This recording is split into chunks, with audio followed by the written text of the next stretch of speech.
Ada yang menarik dari pertanyaan subscribers ini tentang surat palsu.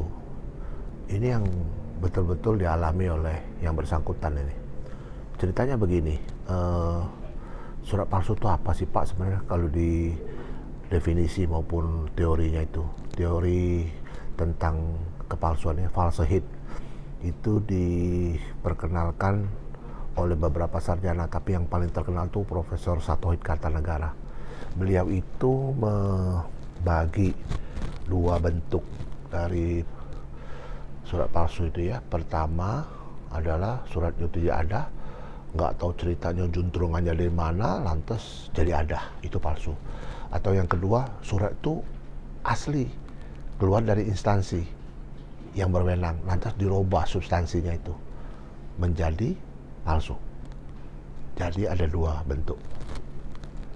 Selanjutnya,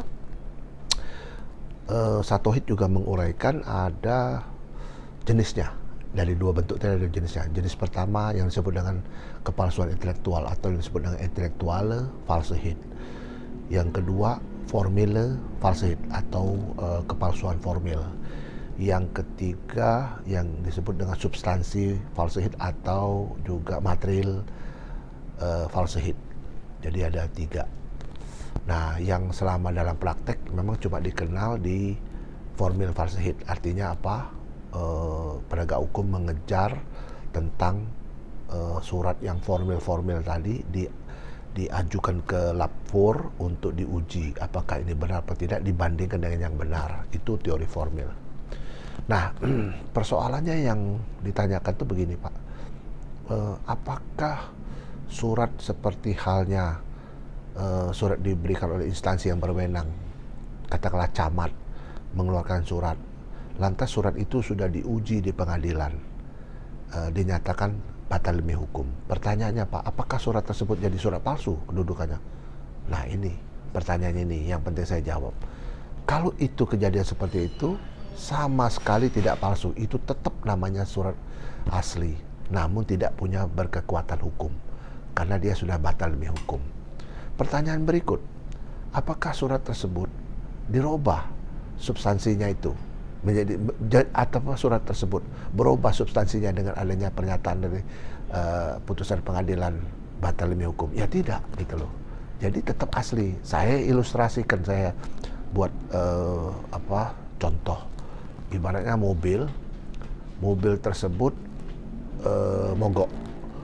Setelah dicek ternyata mesinnya rusak, mobil tidak bisa jalan. Pertanyaannya adalah, apakah mobil tersebut palsu? Kan tidak.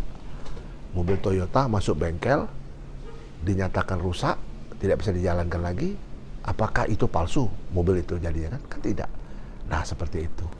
Jadi harus ada pemahaman yang benar ya penegak hukum kita agar supaya tidak terjadi penzoliman, tidak terjadi salah tafsir ya. Dan juga yang lebih penting lagi adalah untuk menentukan apakah ini palsu atau tidak, itu harus mengikuti teori itu Pak. Mudah-mudahan subscribers yang bertanya mendapat pencerahan yang cukup dan menambah wawasan kita semua. Mudah-mudahan kita terus diberikan oleh Yang Maha Kuasa kesehatan dan juga pikiran yang jernih untuk ke depan yang lebih cerah. Terima kasih, tetap semangat dan sukses.